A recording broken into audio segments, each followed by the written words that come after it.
Hello everyone, welcome back to another Helm to Tower video. I'm talking about First Descendant today because it had one of its probably biggest content updates since its launch about a month ago today. That is update 1.0.5. It has added some new characters and some other things. They've released the patch notes. I'm just going to read through them and give you an overview of what you can expect to see in today's update. So the first big thing you're going to see and hear about this update is it is adding technically two new characters. We're getting the ultimate version of Valby, the popular character right now because she has a lot of farming attributes and abilities, so I'm assuring it's going to be even better now that there's an ultimate version of Valby. She also has her own set of mods. I talked about those briefly in the previous video when they first revealed Ultimate Valby, so if you want to know what those do, you can go check that video out. But we have also gotten the new Descendant Luna. She's also available, brand new Descendant. You can either buy the characters outright or you can grind for them, of course. What they've done is they've essentially taken some of the amorphous materials that were already in the game and remodified them to kind of have the parts for either Ultimate Valby or Luna in them. That's what I'm going to be doing over the next few days. I have not unlocked either characters yet. I kind of talked about it in another previous video, probably like one of my first impression videos, where I'm probably going to be spending money. I'm probably going to be sticking free to play with this game. Largely just because I don't really like a lot of the microtransaction stuff, frankly, so far that I've seen this game, in terms of how to like the color palettes and some of the other stuff works. The skins and some of the other things for some of the characters don't really appeal to me too much. That's just is what it is. If you like it, yay, it's your own money, spend it how you like. But you know, that's just how I've been playing the game. I've been enjoying it as a free-to-play player mostly for now, and I will probably grind out and unlock Luna because she does seem pretty cool from a little bit I've seen of her in action and some of the gameplay trailers I'll have here in the video and stuff, where she kind of is, she has like her own unique weapon that you're using, and you actually are using it. It looks like you're shooting it to the beat, and depending on what skill you activate, you're kind of hitting your shots to a specific beat. So pretty interesting play style there. She's like kind of like a support bard style character. If you're familiar with like MMO style characters, where she basically can buff allies and kind of give them healing or shields, make them recovery, but you can also amplify like movement speeds and other attacks and things like that, depending on how you build her out. She sounds pretty like a pretty interesting character, so I definitely plan on getting her. Got to get that grind going. That's where I'm going to be for sure over the next couple of days, is trying to track down the materials for her. They've also added a new hard void intercept battle with Gluttony, which is kind of like a modification of one of the bosses that's already in the game. I haven't heard too much about this boss yet in terms of players taking them on, so I'll be curious to see what you can get from there as well. I believe one of the new ultimate weapons that have been added, the Peacemaker, is a part of that as well. I think if you take on that boss, that's where some of the parts for that ultimate weapon can be acquired by taking on that new hard mode boss. So, you know, if you're after that, that's where you're going to go for it. So it's pretty cool. So yeah, again, pretty decent little content update. You know, it's only been a month and we've already got two new characters technically with their hairs. Of course, there's like, you know, new skins and other things like that in the shop. So if you're into that stuff, you can go grab that as well. That's kind of the big thing. They have a bunch of other content, little improvements and things I'll go over here as well. I'm not going to go over every single thing because there's a lot of little bug fixes and other little things and updates. So I'm mainly going to look at some of the quality of life things they're trying to do here with this update as well, which I think are pretty nice. So here, mainly with the kind of like some of the menus and navigation, to prevent module swapping from becoming a strategy in intercept battles and infiltration operations, equipping and removing modules, changing presets, and changing loadouts are now prohibited. So I guess I think I'll wonder if it's a controversial thing. Admittedly, it's something I've not looked too deeply in myself, but it seems like the correct thing to do in my opinion, because I would not really see that as like a fun way to play the game, having to constantly swap mods in order to like be the best and do the most optimal damage or whatever. I know some people are into that, but I do not find it especially exciting gameplay loop. So I'm okay with them kind of biting that in the butt before it becomes like too much of a long-term thing, right? Like if it was people been doing this for months and months, I could see people getting way more upset about this, but considering game's barely been out for a month, I think it's okay to like make a change like that now. So people know that like that was not a thing they want to have be a normal thing in the game. They added a feature to collect all lost and found items at once in the mailbox. That's good, quality of life stuff. After checking the map with acquired information library, closing map now leaves the library open. That's nice. Again, just helpful menu navigation stuff. Add a camera shake on and off feature in the game options. Good stuff there. I like that. I know for some games, not every game, but I know for me personally, having too much camera shake can like give me some eye strain and even sometimes even go far as like headaches and stuff. So, no, it doesn't affect everybody, but I think, just having a nice little feature like that is always nice for people who need it. This looks mainly for PlayStation, Xbox here. The ability to select preset search keywords to make it easier to search modules and research. Cool. Added commas after every 3 digits in the game in the menu HUD to make it easier to read numbers. Okay. You can now register equip items as attached items. Saving a preset now automatically registers equip items as attached items. So a lot of good stuff there. Added images to show items and graphic options to show what they do. So that's, there you go. Nice little thing. Added a leave party button to the social menu to make the function easier to find. Good stuff there. Starting a research in the materials tab of the research menu now returns you to the materials tab. Okay, and even when acquiring skins for Descendants not currently in use, the red dot still appears. Okay, so just a lot of general stuff like there for that stuff. We got some Descendant changes here as well. Let's get into these. Increase the poison contagion range of Freyna's Room Zero trauma from 4 meter radius to 7 meter radius. Okay, that's pretty good.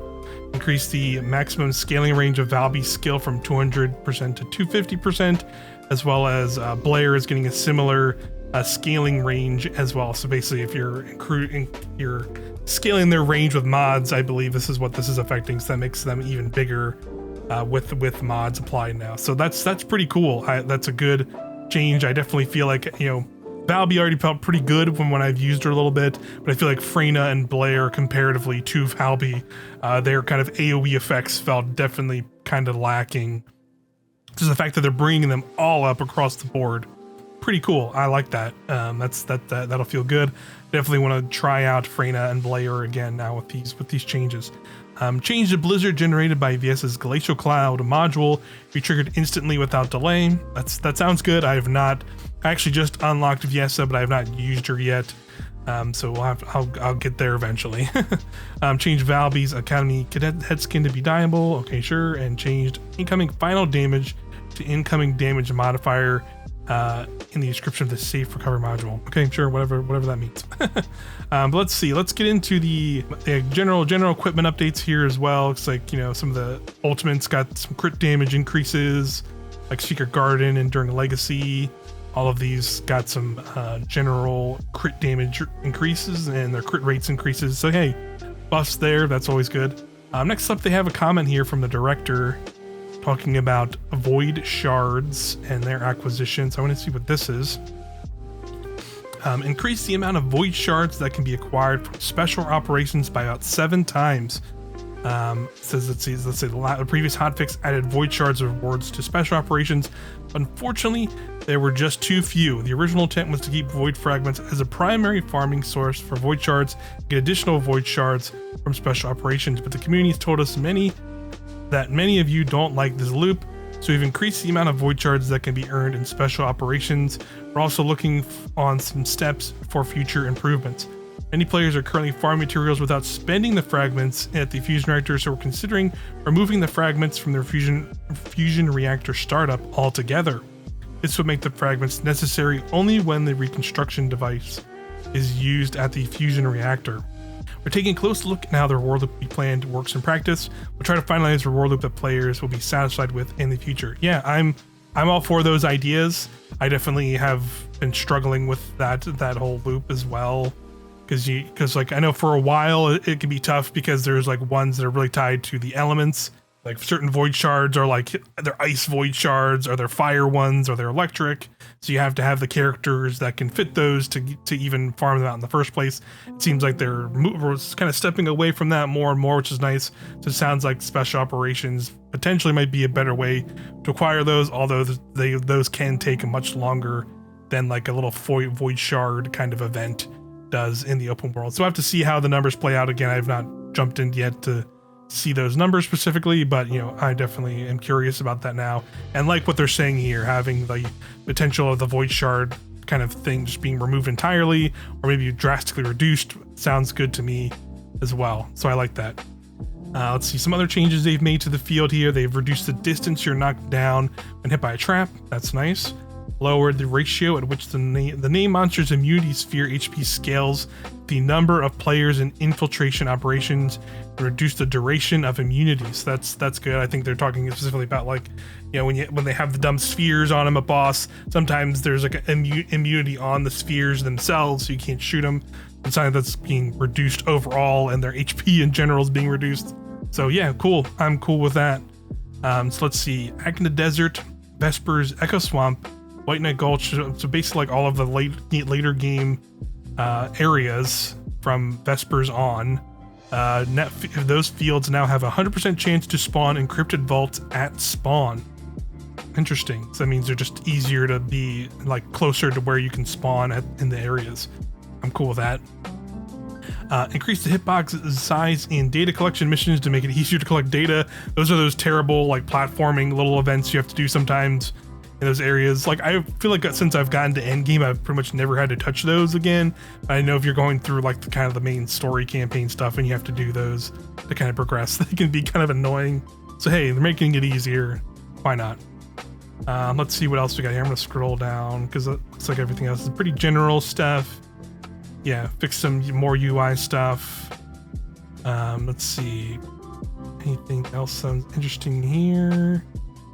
These are just like, looks like bug fixes, equipment fixes for characters, some optimization improvements.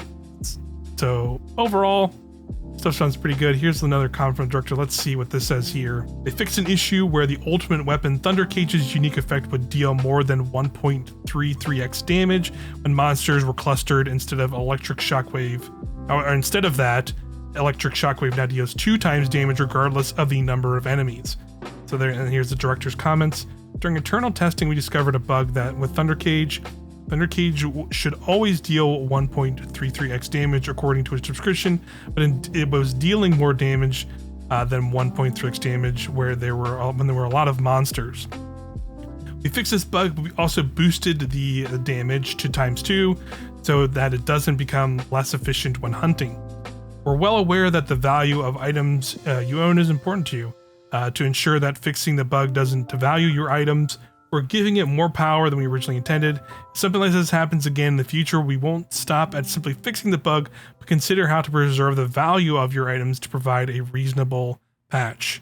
Yeah, I think that's a pretty fair way to go about it, where it's like, hey, that would have been technically a nerf to Thunder Cage if they had done that, but now they're kind of evening it out rather than just like straight up just kind of nerfing it, because they saw people like that. And also it's like one of those weapons that is pretty much like the first ultimate weapon everyone gets, right? Because it's easy to acquire through kind of the means and doing side quests and stuff. So it's gonna be one that people probably get as their first thing.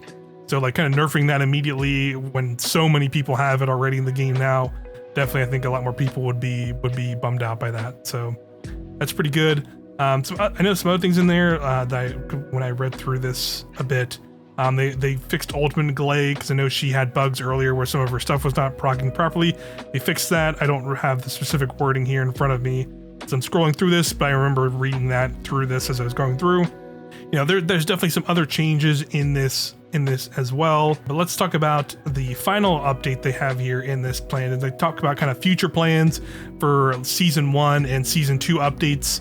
So I wanted to kind of get in that director comment because I think there's some pretty good stuff there as well. The team is currently working on Season 1 and Season 2 updates, while also responding to improvement issues discovered during the live service. Today I'm going to talk more about how we plan to improve the current state of the First Descendant rather than about the Season 1 and 2 updates. While all of our drop rate systems are operating fairly in the First Descendant, we do understand that some players are struggling with the vagaries, I think it's varieties of drop rates. I'm not sure what that word is. Maybe it's like I got stunned like by that word. But anyway, they're addressing the drop rates or planning to introduce a new system where you can more easily get the item you want after repeating the activity a certain number of times. The First Descendant has various missions and amorphous materials with chance-dependent rewards. We're considering how we can effectively take care for the drop rate issue in such diverse reward systems, and we're working to create a farming structure that players will be happy with. We hope to make improvements before long to provide a more rational and satisfying farming experience. It's always good to strive for. I definitely think they can improve some things. I think there's just, there's a lot of multiple steps on steps. And while I do like a lot of the aspects of the current farming, where there's definitely a lot of stuff to go and you can kind of plan out how you want to approach things, right? Where it's like, if I want to get this amorphous material for this particular part for character, I have options to either go do this like Vulgus outpost, or I can go fight like a boss or something, or I can go do this operation. I like there's like a variety of stuff to do for those. But it definitely feels like some are more convoluted than others. And because of that, it definitely directs you to want to go get, this pattern is a little bit easier to get, but clearly they know it's easier to get because of their loop. So they put them at like rarer drop chances and other things like that. And that just can kind of feel not great when there's like so many different parts and so many different things you're kind of trying to bounce between, and trying to figure out what's right and what's wrong. Like, recognizing that they can kind of improve some things here with their kind of with their kind of farming experience and how to chase certain items and stuff, and how they want to improve that stuff is good. I'm glad they're saying they recognize that more or less and have ideas to kind of streamline certain aspects of that. I don't expect them to make everything perfect in my mind how I think it should be, but the fact they have ideas that they're trying to change up stuff or have ideas to mix it up and things is good. So I appreciate that. So let's see what else they have to say. They're disposing of leftover items. Next is an update on items that are piling up in your consumables. There's currently no way to dispose blueprints for Descendants and weapons that you've already completed. So there are cases where players are getting multiple copies of blueprints they already own during the farming process. We've been listening to the community who have told us that there needs to be ways to dispose of these unwanted items. While we could consider simply converting them into gold or Kuiper, we want to reward you with more value for the time you have put into the game. To resolve this, the dev team is planning a system to dismantle leftover items to get byproducts and a rotating shop system where you can exchange the byproducts for something of value. This will allow the items you've retained to have a greater value in the game. I like that idea a lot. So the idea of like, hey, sometimes there are materials that I have a bunch of, like I'm pretty sure I can even go into my consumables, and after like, I think I'm around like 100 to 150 hours in the game now. I've played quite a bit, a lot more than I was expecting to ever play, to be quite honest. But I am enjoying this game much more now with some of the stuff they've been doing.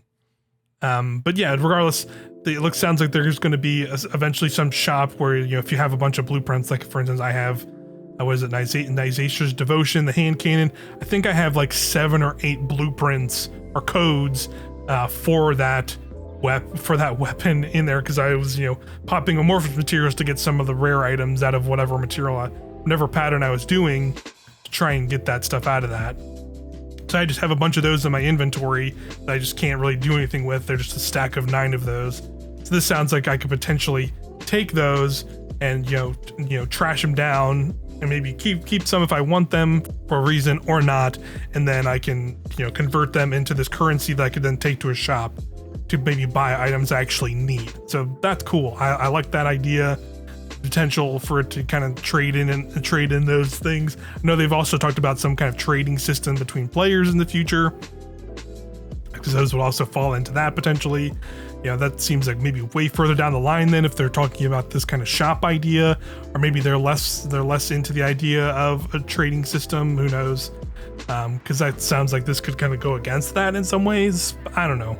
I think like having options ultimately though, I think is okay. Like, so you could have this shop, or you could put it up for trade if you want something way more super specific. Because who knows, like they said, it's like a shop with certain items. They might not always have the items you want in that shop. So I guess trading could still make sense. So there you go. Just rambling there. But here we go. Let's see what else they have to say here about the future for season 1 and season 2. It's a lot of fun for us to see a variety of builds being posted in the community lately. We love seeing you try so many different builds and are amazed by the unexpected ways you've evolved them. We hope for more builds to exist in the First Descendant, and we want an environment where players are free to experiment with different builds. However, we found that it's difficult to take advantage of loadouts after assigning socket types, which goes against our goal of experimenting with different builds freely. As a result, the dev team is planning to provide an environment where completely different builds can be created by assigning each loadout with different socket types. We hope this will help you experiment with different builds without feeling overwhelmed. So that's cool. So basically having like, you can have like a certain build set up with this certain, Transcendent mod with your Valby or different ones. You can have like, a farming, ad clear, if farming one or whatever, Valby build, but you can also have like a boss killing build or something like that, or whatever you want to do. So yeah, more build variety. Always good thing. I think that's also a good system for like future proofing, because obviously they're probably going to introduce like more Transcendent mods and other kinds of mods for characters and things in the future updates and stuff. So I think that's good to see that they're already thinking about adding that to the game, because I think that would be good for sure. And then last but not least, balancing. Finally, some news about balancing. We are seeing a dominance of the skill damage-based focus builds of some descendants and weapons that are well suited for these builds are quite popular now. We want the meta builds to change from season to season. We want the descendants and weapons that are effective in new content to be different from those in previous seasons. Also, we're looking to increase the proportion of firearm-based combat in the endgame. We can't promise that all descendants and weapons will be equally balanced at all times, but our goal is to keep changing the effective builds to the effective builds. To that end, we promise to make constant adjustments and offer different ways to play with new content. We aim to implement the improvements I talked about today during seasons 1 and 2. Your feedback means a lot to the dev team. We'll all do our best to provide a better experience as we build the game together, and we continue to listen to you and strive to make the First Descendant even better. So yeah, all good stuff there, in my opinion. I definitely think they have the right approach here with some of their kind of philosophies. I definitely think they are right that, I think they didn't want to explicitly say it, but in my mind, just from what I've seen when I'm playing, characters like Bunny specifically, and there might be some other characters in that similar vein, like the Valby farming and stuff. I don't think they want to like completely eliminate that stuff being a thing players can do. But it becomes so important to do that. It kind of infiltrates all kinds of other aspects of the game, where like, if I do an infiltration operation like mission, and those are essentially just like the strikes of this game, right? And I'm playing as like a Sharon because I want to level up my abilities or level up this X or Y thing, or I'm working on whatever, and I'm not playing like a Bunny or some other high level character and get grouped with bunnies. Like, they can just speed run through everything to the point where I'm just like not even playing the game, and I'm playing just like a match of catch up. Like, I think we've all had that experience playing this game at some point, even on bunnies ourselves, when there's some other bunny in the group that's just like able to speed ahead constantly. And don't get me wrong, Bunny is fun to play. I like playing her away. That's like her play style. That's like how she's supposed to be played. But like, it can make that kind of, again, that idea of like mixing up the gameplay as season to season sounds nice, because while she can be fun now, I would still like to try and maybe play other characters, because that's the whole point of this game, is to play and unlock characters, play different weapons, make different builds, have different things, do different things. So, if that, in 6 months, having Bunny AoE build, sprinting through everything is still kind of what we're doing. Then like, what are we doing here when we have a game with like 15 different characters, so that's I think that's like the right move, is to look at ways to maybe not just outright nerf the characters, but ways to like adjust what we're doing in the game, or adjusting what characters have access to through weapons and other things like that, to mix up those play styles and make other things just as potent or worthwhile to like invest in and play as, so it's not just all bunnies doing big electric fields all the time. But that's just me rambling here at the end of this video, because that's largely all the news for this content update we got today for the First Descendant. I think it's all pretty good. I'm definitely be hopping in and grinding for Luna because she sounds like an interesting character to play, and I definitely want to try her out. As far as other content here on the channel, I believe Zenless Zone Zero is getting a 1.1 stream and content and news update soon, so I want to hear what that's about. I might do a video on that in the coming days. We're also going to be getting some Destiny news. I know some not great Destiny news dropped just as I'm recording this video. Much love to all the Bungie developers out there who are going through some difficult things right now. I'll talk about that probably in another video in the coming days, or we are around this weekend probably. We'll see. I'll figure it out as the week goes on. But regardless, you're here for First Descendant stuff. I appreciate you being here on the channel, checking out the content. If you like it, want to be here when I'm making more First Descendant stuff, or are interested in other games I've covered on the channel like Destiny, Zenless, other live service games that I'll probably be covering in the future, feel free to subscribe down below and look out for stuff. I'll also be streaming soon because I ran a community poll here on the channel asking for what people want to see out of the channel, and people voted for streaming. So I'm still working on that. That'll be coming soon. I appreciate it. Nonetheless, everybody, coming and hanging out on the channel, and I'll see you in the next one.